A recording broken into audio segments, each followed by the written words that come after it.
है, साज होता है, उसी को मैं स्वीकार होता हूँ। निर्मल मन जन सो मोहि पावा, निर्मल मन जन सो मोहि पावा, निर्मल मन जन सो मोहि पावा, निर्मल मन जन सो मोहि पावा, मोहि कपट छल क्षेत्र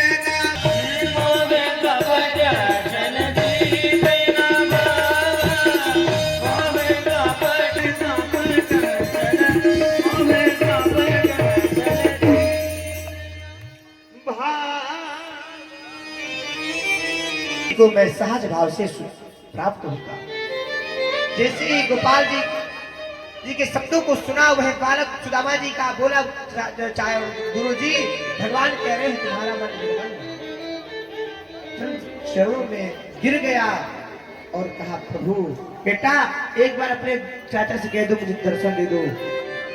बालक के आग्रह करने पर एक पल भगवान ने दर्शन दिया और अंतर ध्यान हुआ और वह बालक हाथ जोड़ करके प्रार्थना हुआ। चाचा ये बताओ आप घर क्यों नहीं आते हो? बोले बेटा तुम्हारे पिताजी कभी मुझे बुलाते ही नहीं है। बोले मैं जाकर के पिताजी से कहूंगा पिताजी आप गोपाल चाचा को क्यों नहीं बुलाते हो। माताजी से कहूंगा माताजी आप गोपाल चाचा को क्यों नहीं बुलाते हो। और भगवान ने कहा लाला तुम्हें ये पता है ये क्या? बोले जो तुम्हारे पिताजी है ना वो मेरे बचपन के सखा हैं, सखा मेरे मित्र हैं। हम तुम्हारे पिताजी और हम दोनों एक साथ पढ़ते थे। बोले अब तो मैं जरूर जाकर के माँ जी से कहूंगा। तुरंत बालक दौड़ता हुआ आया और अपने माँ से कहा माँ आज मुझे गोपाल चाचा ने शिकायत किया है। बोले क्या कहा है? बोले कहा है तुम्हारे पिताजी मुझे कभी बुलाते नहीं है, तुम्हारी माताजी कभी मुझे बुलाती नहीं है।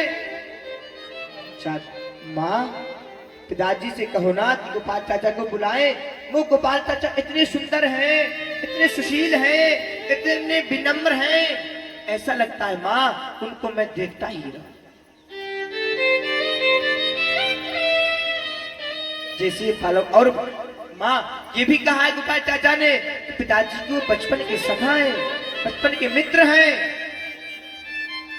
जैसे इतना सुना और आज वो द्वारका में रहते हैं, राजा है द्वारका की।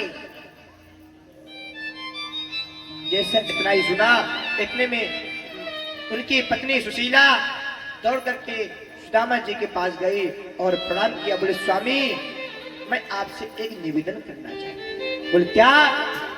बोले हमने सुना है कि आपके बचपन के सखा